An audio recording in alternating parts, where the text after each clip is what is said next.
Hello बच्चों, क्या हालचाल। मस्त एकदम। मैं रोहित कुमार आप सभी को भगत लर्निंग प्लेटफॉर्म पर स्वागत करता हूं। आज हम लेकर के आए हैं वास्तविक संख्या का लेक्चर नंबर 5 और एलसीएम एंड एचसीएफ का पार्ट 4।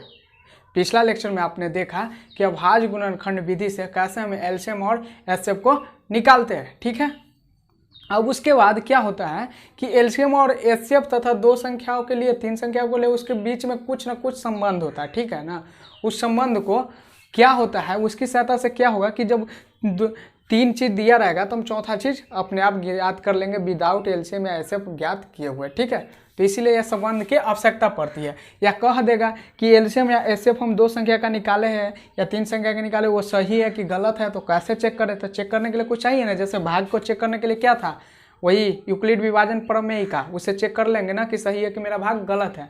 तो ऐसा ही इस यहाँ पर भी इस रिलेशन से हम चेक कर लेते हैं कि मेरा सही है कि गलत है। ठीक है, तो क्या होता है देखिए, तो दो संख्याओं तथा उनके लसा तथा मसा के बीच संबंध यानी relation between two numbers and their LCM and HCF. ये क्या होता है कि दोनों संख्याओं का जो गुणनफल होता है, यानी दोनों संख्याओं का गुणनफल बराबर क्या होता है, उनके मसा तथा लसा का गुणनफल। यानी दोनों संख्याओं का जो गुणनफल होगा ना, वही उनके लसा तथा मसा का गुणनफल होता है। यानी इसी बात को कहते हैं पहली संख्या गुणे दूसरी संख्या बराबर लसा गुणे मसा, लसा गुणे मसा। इंग्लिश में बोले तो प्रोडक्ट, गुणनफल का मतलब क्या होता है, प्रोडक्ट। तो प्रोडक्ट ऑफ टू नंबर्स बराबर product of their LCM and HCF, LCM and HCF. और या इसी को दूसरी भाषा में बोले तो first number into second number बराबर एलसीएम इंटू एचसीएफ। अब यहीं से हम चार फॉर्मूला निकाल सकते हैं क्या कि फर्स्ट नंबर यानी पहली संख्या बराबर लसा गुने मसा यानी एचसीएफ गुने एलसीएम बटा दूसरी संख्या, या दूसरी संख्या बराबर, ठीक है, उसको लिख ही देते हैं। ठीक, तो वीडियो को पॉज करके इसे नोट कीजिए, फिर हम उसको लिख देते हैं। देखिए, तो वही फार्मूला, मेन फार्मूला वो था first number into second number बराबर एलसीएम गुने एचसीएफ, वही मेन फार्मूला है, उसको याद रखिएगा। ठीक है ना, लेकिन लिखने के लिए फॉर्मेलिटी के तौर पर लिख दिया। क्या होगा, पहली संख्या और लसा गुने मसा बाई दूसरी संख्या यानी फर्स्ट नंबर बराबर एलसीएम गुने एचसीएफ बाई सेकेंड नंबर। ठीक है, दूसरी संख्या बराबर लसा गुने मसा बाई पहली संख्या यानी सेकेंड नंबर बराबर एलसीएम गुने एचसीएफ बटे फर्स्ट नंबर, लसा बराबर पहली संख्या गुने दूसरी संख्या बाई मसा, एलसीएम बराबर first number into second number by HCF, और मसा बराबर पहली संख्या गुने दूसरी संख्या बाई लसा, या एचसीएफ बराबर first number into second number by LCM. ठीक है, तो देखिए इसको कैसे डायरेक्ट हम लिखेंगे, बताए थे कि फार्मूला को, जो मेन फार्मूला है उसको याद करने के लिए बोलते हैं, जो मेन फार्मूला नहीं है उसको याद नहीं करना, डायरेक्ट लिख सकते हैं। जैसे देखिए पहली संख्या निकालना है, तो पहली और दूसरी संख्या क्या है, एक जोड़ा है, और एलसीएम और एचसीएफ एक जोड़ा है। तो हम पहली संख्या बराबर पूछ रहे हैं, तो जोड़ा भी है कौन, लसा और मसा, तो लसा गुने मसा, वो जोड़ा को उतना ही जोड़ा देंगे, जिसका जोड़ा टूटा हुआ उससे भाग दे देंगे। तो पहली संख्या बराबर पूछ रहे हैं, तो पहली संख्या दूसरा संख्या का जोड़ा टूटा हुआ, तो टूटा हुआ जोड़ा क्या है, दूसरी संख्या ना, तो दूसरी संख्या से भाग दे देंगे, यानी लसा गुने मसा बटे दूसरी संख्या। ठीक है, तो ऐसा ही सब पर ट्रिक बैठा लीजिए, टाइम को वेस्ट नहीं करते हुए हम आगे बढ़ रहे हैं। ठीक, तो देखिए यहाँ से क्वेश्चन कैसे पूछता है। तो पहला क्वेश्चन तो ये तो कहेगा कि दर्शाइए कि या वेरीफाइड कीजिए, ठीक है ना, कि दो संख्याओं का गुणनफल बराबर उनका मसा गुने लसा। ठीक है ना, यानी उनके मसा तथा लसा का गुणनफल होता है, वो सिद्ध कीजिए। ठीक है, तो उसके लिए क्या कीजिएगा, दो एग्जाम्पल आराम से ले लीजिएगा, दो कोई संख्या, और उस संख्या का क्या कीजिएगा, एलसीएम निकाल लीजिएगा, एचसीएफ निकाल लीजिएगा, फिर एक बार लिख लीजिएगा कि दोनों संख्याओं का गुणनफल बराबर, तो दोनों संख्या जोड़ेगा सो। जैसे कि हम यहीं पर अगर मान लीजिए हम लिए 306 और 6 से 57, तो दोनों संख्या का गुणनफल बराबर क्या लिख लेंगे, 306 गुने 6 से 57। ठीक है, फिर उसका गुना का कैंसर ले आएंगे, फिर लिखेंगे उनके मसा तथा लसा का गुणनफल बराबर था, जितना मसा तथा लसा आएगा उस दोनों को क्या करेंगे, गुना कर देंगे। तो उसके बाद देखिएगा दोनों क्या होगा, बराबर हो जाएगा, यानी दोनों संख्याओं का गुणनफल दोनों संख्याओं के मसा तथा लसा के गुणनफल के बराबर हो जाएगा। तो लिख देंगे, होता है ये सही बात है, समझ में आया, ये सत्य है। अब यहाँ पे देखिए उससे आगे हम बढ़ते हैं, वो उसमें कुछ बताने लायक था नहीं, हम बता दिए हिंट दे करके। ठीक है, यहाँ पर देखिए अब जैसे कह रहा है निकालने के लिए, तो देखिए एचसीएफ दिया हुआ है लेकिन संख्या डायरेक्ट रूप से नहीं दिया हुआ है, लेकिन दिया हुआ है, क्या दिया हुआ है, एचसीएफ के मुंह में है जो वही तो संख्या होता है। एचसीएफ के मुंह में जो लिखते हैं उसी का तो एचसीएफ हम लिखते हैं।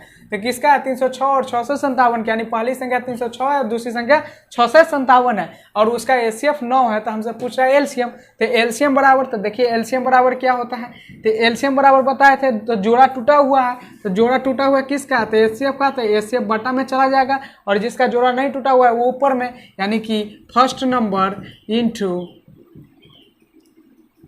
सेकेंड नंबर, ठीक है। तो बराबर पहली संख्या कितना है 306, दूसरी संख्या कितना है 657, अब बाई एचसीएफ, तो एचसीएफ मेरा कितना दिया हुआ है 9, तो 9 हो गया। अब 9 से भाग दे दीजिए किसी एक में, तो क्योंकि दोनों में लगेगा ना, उस दोनों का मसा, मसा से बताया था कि मसा से उस संख्या में भाग देने पर पूरा पूरा विभाजित होता है, तभी तो मसा कहलाता है, यानी दोनों में भाग लगेगा। तो जो आपको भारी लगता है उसमें भाग दे दीजिए ताकि कैलकुलेशन आसान हो जाए। तो 963 और 2 27, 9 या 27, यानी 73 गुने 306 गुने 73, इसके बाद गुना कर लीजिएगा, वही आंसर हो जाएगा, ठीक है। यहाँ पर देखिए दो संख्या का गुणनफल 96 दिया हुआ है, यानी कि क्या दिया हुआ है फर्स्ट नंबर गुने सेकेंड नंबर, यानी पहली संख्या गुने दूसरी संख्या दिया हुआ है, तो उनके एलसीएम दिया हुआ है। तो कह रहा है एचसीएफ निकालने के लिए, तो एचसीएफ बराबर, तो देखिए जोड़ा किसका टूटा हुआ है एलसीएम का, तो एलसीएम ऊपर में क्या दोनों जो जोड़ा वाला, तो जोड़ा वाला पहली संख्या गुने दूसरी संख्या, तो वो 96 दिया हुआ है।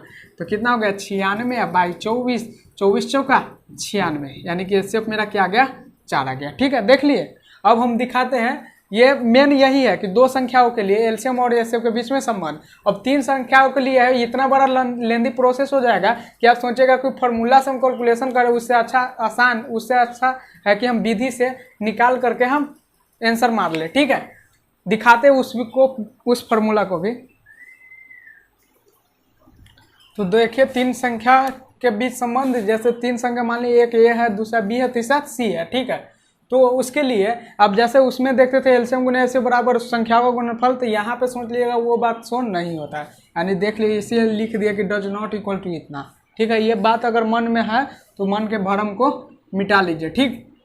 अब देखिए यहाँ पर क्या इसका फॉर्मूला होता है, LCM of A B C, 3 संख्या है, तो 3 संख्या के लिए क्या होता है कि तीनों संख्या का गुणनफल, यानी कि ए गुने बी गुने सी गुने क्या होता है, एलसीएम पूछ रहा है, तो क्या एचसीएफ इसका आदि होगा, तो एचसीएफ गुने तीनों संख्याओं का एचसीएफ, समझे। अब बटा में प्रत्येक 2-2 का जोड़ा ले करके उसका एचसीएफ, यानी कि एचसीएफ ऑफ ए बी गुने एचसीएफ ऑफ बी सी गुने एचसीएफ ऑफ सी है, ठीक है। वैसा ही एचसीएफ निकालना है, तो क्या करेंगे ए गुने बी गुने सी, और इसका एलसीएम सभी का, तो LCM of A B C बटा क्या एलसीएम ऑफ ए बी गुने एलसीएम ऑफ बी सी गुने एलसीएम ऑफ सी है, ठीक है। तो यही संबंध था। तो यहाँ पे देखे क्या कि क्या को एलसीएम निकालना होगा, अगर ये कोई एचसीएफ को फॉर्मूला से कैलकुलेशन करने के लिए ये दिया रहेगा या नहीं दिया रहेगा, तो ये दिया रहेगा, तो ये तो ज्ञात करना होगा, उसके बाद इसको ज्ञात करना है, इसको ज्ञात करना है, इसको ज्ञात करना है, यानी इतना काम करना पड़ेगा ये वो काम के चक्कर में। तो हम इतना काम करें उससे अच्छा ये वो काम न कहे करके निकल जाए, समझ में आया। लेकिन फॉर्मूला है तो बताना हमारा फर्ज बनता था, इसलिए बता दिए, ठीक। अब हम चलते हैं सवाल की तरफ, कैसा कैसा इस पर सवाल पूछता है। तो देखिए टाइप 1 में देखें कि डायरेक्ट सवाल पूछता है कि आवाज़ गुणनखंड विधि से एचसीएफ और एलसीएम ज्ञात कीजिए, ठीक है। टाइप 2 देखिए क्या कह रहा है कि कहेगा कि जांच कीजिए कि 6 के पावर n के अंक 0 पर समाप्त होगा कि नहीं होगा किसी भी n, यानी किसी भी पूर्णांक n के लिए, ठीक है, धन पूर्णांक के लिए। तो ऐसा जैसे 6 के पावर n दिया हुआ है, पूछेगा 4 के पावर n को, तो ये सब बोर्ड के लिए थोड़ा लिखने में आप लोगों को दिक्कत होगा, इसलिए हमने लिख करके ही दिखा दिया कि कैसे हम इसको लिखेंगे, ठीक है ना। बोल देंगे तो उससे काम नहीं चलेगा आप लोगों को, इसलिए लिख भी देते हैं, ठीक। तो देखिए 6 के पावर n के पावर क्या करा, अंक के यानी उसके अंतिम अंक क्या होना चाहिए 0 होना चाहिए। तो बताया कि 0 कब होता है, जब 1 2 और 1 5 मिलता है तब, यानी कि 2 और 5 किसी संख्या के में दोनों चीज उपस्थित है, तो अब उसके इकाई स्थान पर अंक 0 आएगा, नहीं तो नहीं आएगा। तो वही बात हम लिख दे। अब इतना बात कह दे तो आप लिख नहीं सकते, इसलिए लिख के दिखा दिए कैसे लिखेंगे, सो बनाने का तरीका। तो 6 के पावर n बराबर, इस 6 का पहले अभाज्य गुणनखंड कर लेंगे तो कितना होगा 2 गुने 3 होगा पावर n, तब आपने घातांक एवं करने में पढ़े हुए, अगर 2 गुने 3 के पावर a गुने b के पावर m है तो उसको अलग अलग हम कर सकते हैं कि पावर m गुने b के पावर m, तो यानी 2 के पावर n गुने 3 के पावर n, ठीक है, यहाँ तो कोई दिक्कत नहीं ना। अब उसके बाद लिख देंगे कि हम जानते हैं कि किसी संख्या के अंत में 0 तभी आता है जब वह 2 तथा 5 दोनों के धनात्मक घात के गुणनखंड हो, ठीक है, गुणनखंड हो। परंतु 6 के पावर n में 2 का घात है, 2 का घात का गुणनखंड है, समझ ना, केवल क्या है, 2 के घात का गुणनखंड है, 5 नहीं उपस्थित है। तो अतः अंकगणित का आधारभूत प्रमेय से, यानी अंकगणित का आधारभूत प्रमेय इसलिए लिख दिए क्योंकि यही तो कहता है कि इसके अलावा अब दूसरा फॉर्म में नहीं हो सकता, ठीक है। तो इसीलिए क्या है, 6 के पावर n के अंक 0 पर समाप्त नहीं होगा, ठीक है। फिर दूसरा क्वेश्चन है कि ये सब छोटा छोटा क्वेश्चन है, पूछ देता कि सिद्ध करे कि 7 गुने 11 गुने 13 प्लस 13 एक भाज्य संख्या है, ऐसा गुणनखंड के रूप में देगा और बीच में जोड़ घटाव लगा दिया रहेगा। तो क्या करेंगे, आराम से पहले इसको गुना करेंगे। तो गुना किए तो देख रहा है दोनों में 13 है, प्लस यहाँ पे है, तो प्लस में दोनों में 13 तो 13 को कॉमन ले लिए, तो 7 गुने 11 प्लस 1। फिर इसको प्रोसीड किए आगे, तो क्या हुआ, 13 गुने 78, फिर 78 को तोड़ दिए, तो 78 को भाज्य गुणनखंड में तोड़ के दिए, तो हमको क्या मिला, 2 गुने 3 गुने 13 के स्क्वायर, ठीक है। तो यहाँ पर देख रहे हैं ये सब क्या है, अभाज्य गुण संख्या है, और अभाज्य संख्या के गुणनखंड के रूप में ये है। तो इसीलिए हम ये जानते हैं, अब बता दें कि अंकगणित प्रमेय तो यही तो कहता है कि प्रत्येक अभाज्य संख्या को क्या कर सकते हैं, अभाज्य संख्या के गुणनखंड के रूप में व्यक्त कर सकते हैं। तो वही तो कह रहा है, तो अभाज्य संख्या के गुणनखंड के रूप में व्यक्त है, इसका अर्थ है कि ये क्या है, भाज्य संख्या यानी यौगिक संख्या। तो लिख दे कि यहाँ हमने पाया कि दी गई संख्या अभाज्य संख्या के गुणनखंडों का गुणनफल है, अतः यह एक भाज्य संख्या है, ठीक है, देख लिए। फिर हम इससे आगे चले, ये सब वर्ड प्रॉब्लम है, लास्ट का है। देखिए, तो अब टाइप 4 में हम चल रहे वर्ड प्रॉब्लम के तरफ, किसके तरफ, वर्ड प्रॉब्लम की तरफ, यानी जो लैंग्वेज में दिया रहता है तो उसको हम कैसे समझेंगे कि हमको एलसीएम निकालना है कि एचसीएफ निकालना है, यानी कुछ घटना को दिया रहेगा कि ऐसा ऐसे हुआ तो क्या निकालेंगे, ठीक। तो देखिए, कहीं पर भी भाषा में लिखा रहेगा कहेगा क्या, लघुत्तम संख्या, क्या, लघुत्तम संख्या, लघुत्तम संख्या, या कहेगा छोटी से छोटी संख्या, छोटी से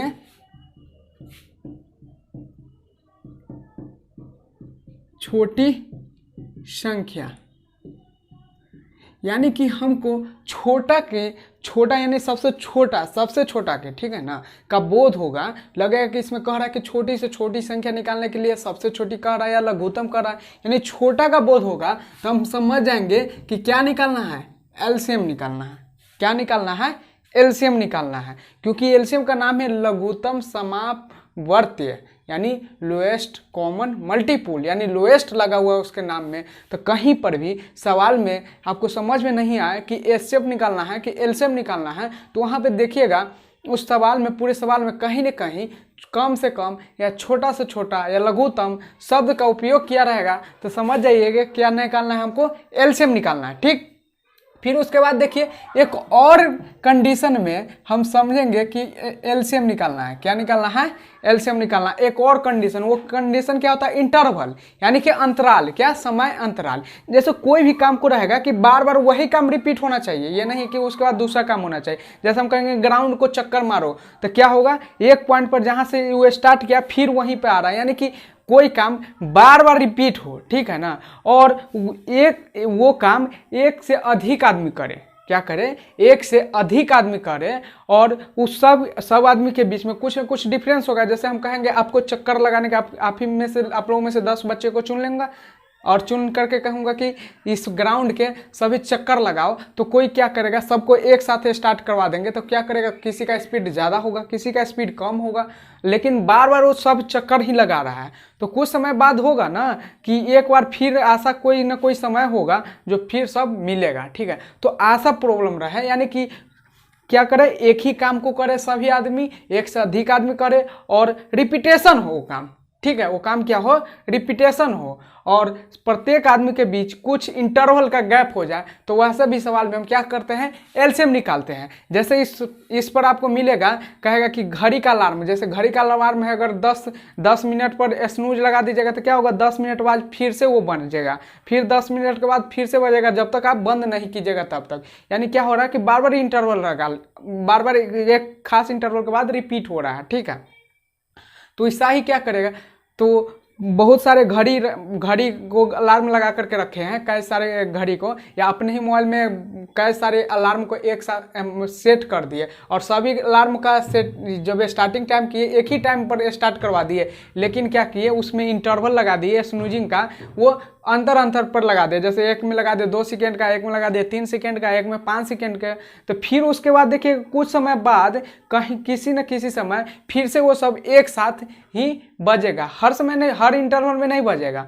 तो ऐसा लगेगा कि इंटरवल के बाद हो रहा है, रिपीटेशन हो, तो क्या करेंगे एलसीएम निकालेंगे। तो हम पता कर सकते हैं कि बिना एक्सपेरिमेंट के भी पता हम कर सकते हैं कि कितना समय बाद वो एक साथ फिर से बजेगा। तो क्या करेंगे वही एलसीएम निकाल लेते हैं, एलसीएम जितना था उतना, जैसे सेकेंड में इंटरवल लिया था उतना सेकेंड बाद वो फिर से एक साथ बजेगा। ठीक है, तो ये वो अलार्म वाला, या घंटी को हम टुनटुना दिए, ठीक है ना, घंटी को बजाना, ठीक है ना, बेल को रिंगिंग करवा दिए, तो जो घंटी बजा तो सब घंटी को एक साथ बजाए, तो देखते होइएगा बजता है तो क्या होता है, एक बार बजा दीजिएगा तो सब घंटी का कुछ न कुछ समय अंतराल के बाद बजते रह जाता है, यानी धीरे धीरे उसका साउंड कम हो जाता है। तो क्या कर दिया, बजा दिया, वो कुछ समय अंतराल पर सब अपना अपना एक साथ एक बार में सबको बजा दिया, फिर उसके बाद उसके बीच में क्या होगा, कुछ न कुछ समय अंतराल का गैप हो जाएगा, तो उसके हिसाब से सब फिर से दोबारा एक साथ नहीं बजेगा। ठीक है, एक साथ नहीं बजेगा क्योंकि सबके पास अलग अलग अंतराल रहेगा। तो फिर कितने सेकेंड बाद या कितने मिनट बाद एक साथ बजेगा तो वो देखेंगे। ठीक, तो वो ऐसा अगर निकालना रहेगा तो हम समझ जाएंगे क्या करना है, एलसीएम करना है। ठीक, या मैदान को बताया कि चक्कर लगा रहा है तो कोई इतना के स्पीड से कोई इतना के स्पीड से, तो कितना बार में लगा देगा। ठीक है, अब इंटरवल वाला क्लियर हो गया होगा कि कैसा क्वेश्चन पूछेगा। ठीक, हम फिर क्वेश्चन भी दिखाएंगे बना करके। अब देखिए मासा की बात है, एलसीएम में उतना ही वर्ड प्रॉब्लम रहेगा तो समझ जाइएगा। ठीक है ना, मासा में क्या होगा, कहेगा सबसे बड़ी संख्या निकालिए, सबसे बड़ी संख्या निकालिए, या महत्तम निकालिए, महत्तम संख्या, वह महत्तम संख्या ज्ञात कीजिए। ठीक है, महत्तम संख्या, तो ये सब वर्ड का यूज रहेगा ना, तो समझ जाइएगा कि क्या निकालना है, हमें एचसीएफ निकालना है। क्या निकालना है, एचसीएफ निकालना है। समझ में आया। या कहेगा कि कोई दो बर्तन है, दो बर्तन का धारिता इतना है, धारिता का मतलब उसमें कैपेसिटी, यानी उसमें कितना अटेगा, तेल कहिए पानी कहिए जो, वही धारिता। ठीक है ना, लिक्विड कितना अटेगा वही धारिता कहलाता है, कैपेसिटी। ठीक है ना, तो उसमें कितना अटेगा, कहेगा कि उससे कितना के धारिता से अधिक मापा जाए कि दोनों में बिना शेष बचे पूरे मापा जाए। ठीक है ना, तो इसका अर्थ क्या कह रहा है कि हमको एचसीएफ निकालने के लिए, एचसीएफ क्या कहता है कि एचसीएफ वही संख्या ना होता है, उससे क्या करते हैं, जो जिस संख्या का निकालते उसमें भाग देते तो पूरा भाग लग जाता है, और वो क्या होता है, बड़ी संख्या होता है, तो वहां से भी सेंस लगा सकते हैं, तो इसलिए वहां पे एचसीएफ निकालना होता है। ठीक है, या कम से कम महत्तम संख्या या बड़ी से बड़ी, सबसे बड़ी संख्या, ये सब का यूज रहेगा उस सवाल के अंतर्गत निज्ञात करें तो समझ जाएंगे कि एचसीएफ निकालना। ठीक है, अब समझ गए। अब हम प्रॉब्लम को लिख करके दिखाते हैं। ठीक है, तो देखिए एक हम समय अंतराल वाला ले लिए, अब ज़्यादा क्वेश्चन लेंगे नहीं क्योंकि ये सब आप लोग बचपन से पढ़ते आ रहे हैं। ठीक है, केवल हम क्या कर रहे हैं, रिवीजन करवा रहे हैं। ठीक, तो देखिए क्या कर रहा है कि 4 घंटी 4 सेकेंड 6 सेकेंड 8 सेकेंड तथा 4 सेकेंड के अंतराल पर बजती है। ठीक है, 4 सेकेंड 6 सेकेंड, ये 14 सेकेंड है। ठीक है ना, 14 सेकेंड के अंतराल पर बजती है, और ये पूछा गया हुआ क्वेश्चन पॉलिटेक्निक 2016 में। ठीक है ना, तो ऐसा भी क्वेश्चन पूछता है। अब यहाँ से भी जो बता रहे हैं वो सब भी पॉलिटेक्निक में पूछता है। ठीक है, और वहाँ पे जो अभाज्य गुणनखंड विधि में बताए थे कि क्या एक्सप्रेशन वाला व्यंजक वाला पूछता है, अलजेब्राइक व्यंजक रहता है, उसका का एचसीएफ और एलसीएम निकालने के लिए पूछता है, बोलता है, नॉर्मल वाला नहीं बोलता, और ये सब पूछता है। ठीक, तो देखिए क्या कर रहा है, बजती है, चारों एक साथ क्या किया हुआ, 12 बजे बजी। फिर से देख रहा है क्या हो रहा है, कह रहा है कि पहली घंटे जो 4 सेकंड बाद रिपीट कर रहा है, यानी पहला बार 4 सेकंड पहले बजा, फिर उसके 4 सेकंड बाद दूसरी बार बजेगा।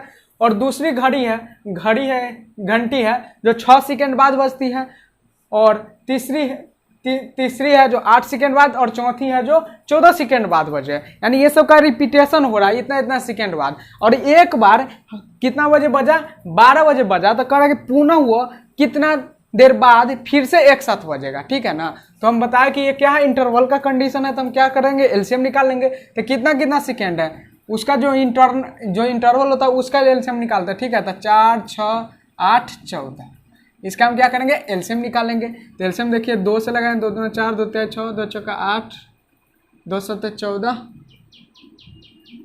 फिर 2 से लगना, 2 का 2, 3, 2 दूना 4, 2 सत्ते 2, 7 का 7 हो जाएगा। तो एलसीएम बराबर 2 इंटू 2 इंटू 3 इंटू 2 इंटू 7, यानी कितना आ गया देखिए तो 7 दूना 14, 2 दूना 4 ते 12 ते 36, 36 गुने 7, यानी 7 छक 42 के 2 हासिल 4, 7 3 21, 21 4 25, ठीक है ना। 2 दूना 4, 2 ते 6, 2 चौका 8, 2 सत्ते 14, 2 इकाई 2 3, 2 दूना 4 7, ठीक है।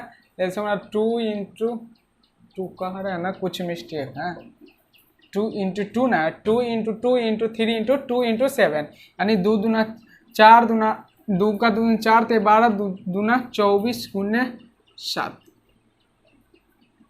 24 गुने 7, यानी 7 चौका 28, 28 के 8 हासिल 2, 7 दूना 14, 2 16, यानी 168 सेकेंड, क्योंकि ये सब इंटरवल किस में था, सेकेंड में था, सेकेंड आया।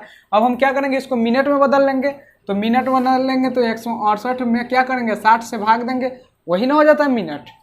तो 60 से भाग देंगे 168 में, तो देखिए 6 दूना 12 8, यानी ये शेष बच गया था। शेष बचा किस में है, सेकेंड में है। ये क्या हुआ मेरा, मिनट हुआ, यानी जितना बजे बजा उसके 2 मिनट 48 सेकेंड बाद पुनः बजेगा। तो 12 बजे बजा तो 12 बजे के बाद 2 मिनट और 48 सेकेंड बाद बजेगा, यानी कि 12 बज के 2 मिनट 48 सेकेंड पर पुनः एक बार बजेगा, ठीक है। ये पूछ लिया। या कभी कल ऐसा भी पूछ लेता है कि जैसे 1 घंटा हुआ, 1 घंटा में वो कितनी बार बजेगा, समझ में आया, 1 घंटा में वो कितनी बार बजेगा, ठीक। तो देखिए 1 घंटा में कितनी बार बजेगा सो निकालना है। तो 1 घंटा को हम सेकेंड में है, मेरा आंसर किस में निकला, 168 सेकेंड बाद तो एक बार ना बजेगा, तो उससे हम क्या करेंगे, भाग दे देंगे, जितना देर में कहेगा कि कितनी बार बजेगा उसमें, ठीक। तो 1 घंटा में पूछ लेगा, तो 1 घंटा कितना सेकेंड के बराबर होता है, 60 गुने 60, यही ना होता है 1 घंटा, 60 मिनट गुने 60 सेकेंड। तो ये 1 घंटा बराबर हुआ 168 सेकेंड, मेरा क्या आया,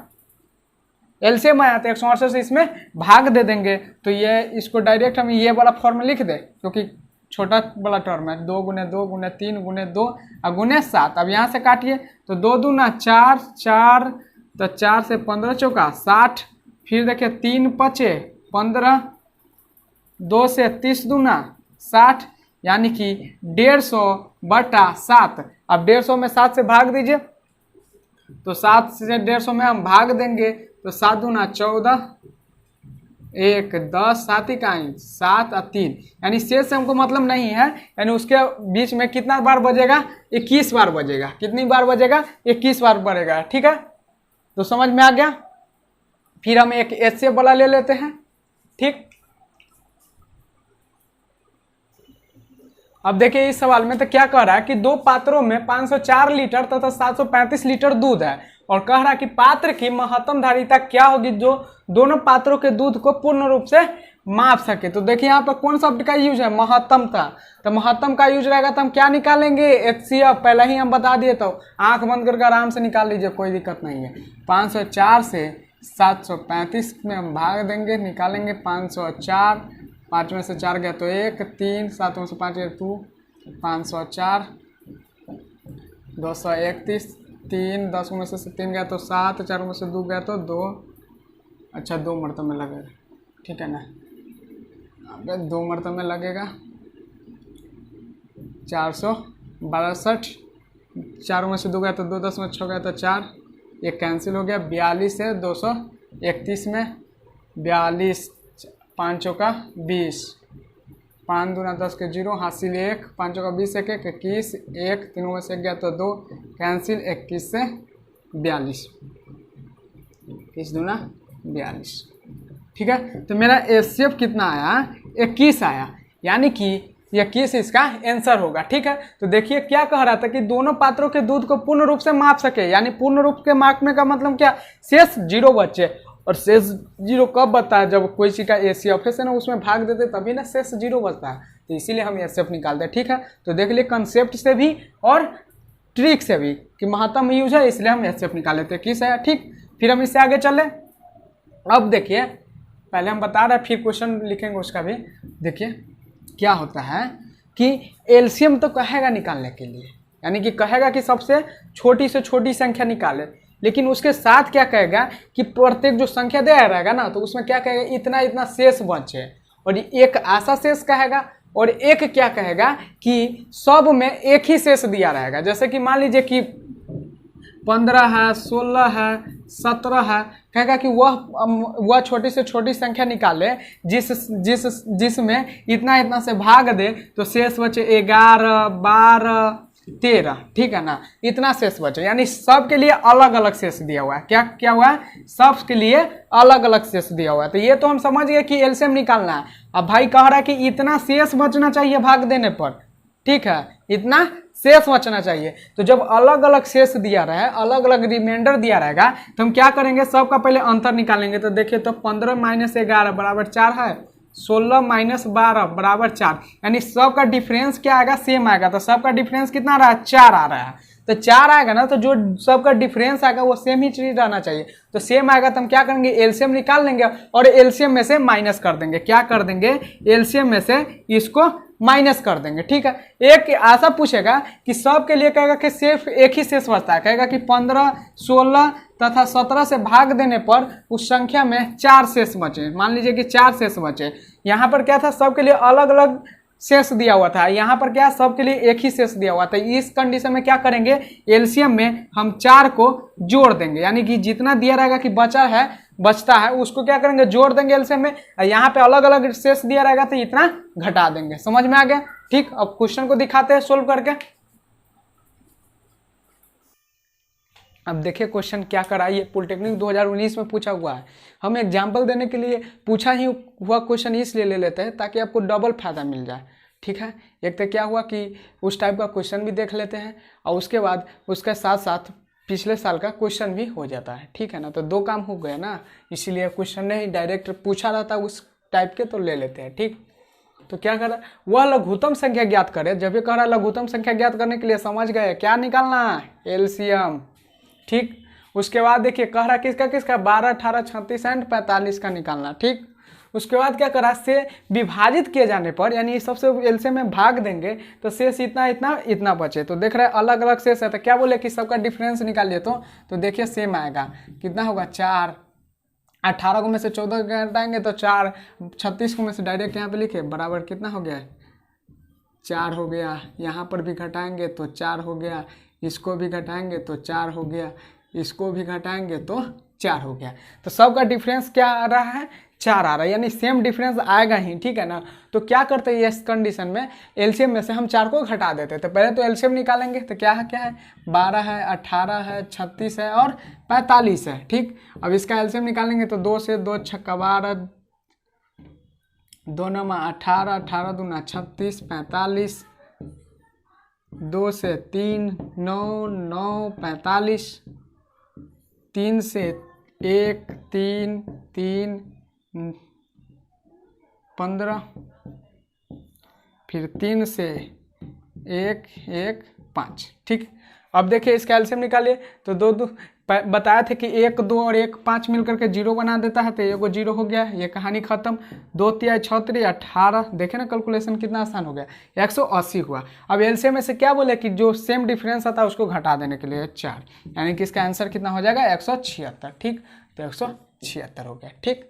फिर इसी क्वेश्चन में क्या करते हैं, यहाँ घुमा करके से भाग देने पर, विभाजित किए जाने पर क्या रहे, 4 शेष बचे। क्रमशः का मतलब पता है ना, क्रमशः इसलिए लिखना अनिवार्य होता है ताकि क्रमशः का अर्थ हुआ कि जो पहला डाटा हुआ दिया था ना, तो पहले डाटा वाला का था, तो पहला 12 था तब ना समझ गए, 12 के लिए 8 दिया हुआ, समझे, समझ में आया। 18 के लिए 14 दिया हुआ, ये क्यों समझे, क्योंकि क्रमशः लिखा हुआ है, क्रमशः नहीं लिखा हुआ तो सब गड़बड़ हो जाएगा। तो कह देगा दिए जाने पर 4 शेष बचे, क्या करेगा, सीधे एक ही अंक दे देता कि 4 शेष बचे, 5 शेष बचे, जितना शेष बचे 5 शेष बचे, समझ में आया, जितना कहे उतना शेष बचे। तो हम क्या करेंगे, आराम से एलसीएम निकाल लेंगे और एलसीएम में शेष को हम जोड़ देंगे। तो 5 है तो 5 जोड़ दिया, यानी 185 हो जाता। क्लियर है, कोई दिक्कत ना है। अब एसएफ की बात अगर आपके मन में डाउट होगा ना कि ऐसा क्वेश्चन एसएफ का भी होगा, तो एसएफ का एकदम नॉर्मली है, कहेगा कि इतना से वो संख्या निकाल, वो बड़ी से बड़ी संख्या निकाले जिससे जिससे यहाँ क्या करते हैं, एलसीएम में क्या करते हैं, संख्या से हम एलसीएम में भाग देते हैं, और एचसीएफ में क्या करते हैं, एचसीएफ से भाग देते हैं संख्या में, उल्टा है ना। तो क्या कहेगा, जिससे इतना इतना में भाग देने पर इतना इतना शेष बचे, तो इतना इतना शेष बचे तो हम इतना इतना शेष बचे तो हम क्या करेंगे, सबको घटा देंगे, शेष जितना जितना आएगा सबको घटा देंगे, उसका एचसीएफ निकाल देंगे। जैसे यहीं पे मान लीजिए दे दे, क्या दे दे, जैसे देखो 4 3 6 5 शेष बचे, ठीक है ना। और यहाँ महत्तम संख्या कहेगा, महत्तम संख्या जिससे इतना इतना भाग देने पर इतना शेष बचे, तो हम सबको क्या करेंगे, घटा लेंगे। तो 12 में से 4 गया तो 8, 18 में से 3 गया तो 15, और 18 में से 18, 36 में से 6 गया तो 30, 45 में से 5 गया तो 40। अब क्या करेंगे, इस सब का एलसीएम एचसीएफ निकाल लेंगे, समझ में आया, इस सब का एचसीएफ निकालेंगे। यहाँ पर क्या करते थे, एलसीएम में अंतर देता था तो क्या करते थे, केवल जो संख्या दिया हुआ उसी का एलसीएम निकाल कर हम घटा बढ़ा करते थे। लेकिन यहाँ पर क्या करते हैं, जो शेष कहेगा ना बचता है, उस सबको घटा करके जो संख्या मिलेगा उसका एचसीएफ निकाल लेंगे। तो हम किसका एचसीएफ निकालेंगे, 8, 15, 30, 40 का निकालेंगे, और इसका एचसीएफ जो आएगा वही आंसर हो जाएगा, ठीक। फिर दूसरा क्या कहता कि इतना शेष बचे सब में, तो सब में से क्या करते उतना को घटा देते, यानी 4 कह देता तो सब में से 4 को घटा करके जो संख्या बचता आता उसका एचसीएफ निकाल लेते, ठीक है। तो एलसीएम और एचसीएफ के लिए हर एक चीज़ को हमने बता दिया जितना आपकी ज़रूरत है, ठीक है। अब इससे ज़्यादा आवश्यकता नहीं है, बोर्ड के लिए, पॉलिटेक्निक के लिए, सब कुछ के लिए ही बता दिए। तो इस चैप्टर मेनली आता है किसके अंतर्गत, संख्या पद्धति, और चैप्टर का नाम क्या दिया, वास्तविक संख्या। तो वास्तविक संख्या तो केवल परिमेय और अपरिमेय को पढ़ना, और परिमेय ही के अंतर्गत तो टोटल आ गया ना, जितना संख्या पढ़े वो सब क्या हो गया, परिमेय के अंतर्गत आ गया। क्योंकि परिमेय क्या होता है, पूर्णांक बटे पूर्णांक, पूर्णांक के अंतर टोटल संख्या, प्राकृत संख्या, पूर्ण संख्या, अभाज्य संख्या, यौगिक संख्या, सब तो उसी के अंतर्गत ना। इसलिए चैप्टर का नाम बड़का कर दे दिया है कि वास्तविक संख्या। तो इसलिए एक पार्ट खत्म हो गया, एक पार्ट क्या हो गया, खत्म हो गया इस चैप्टर का। अब दूसरा पार्ट परिमेय और अपरिमेय को देखेंगे, ठीक है। तो आज का लेक्चर यहीं पर करते हैं विराम। Take care yourself and good bye.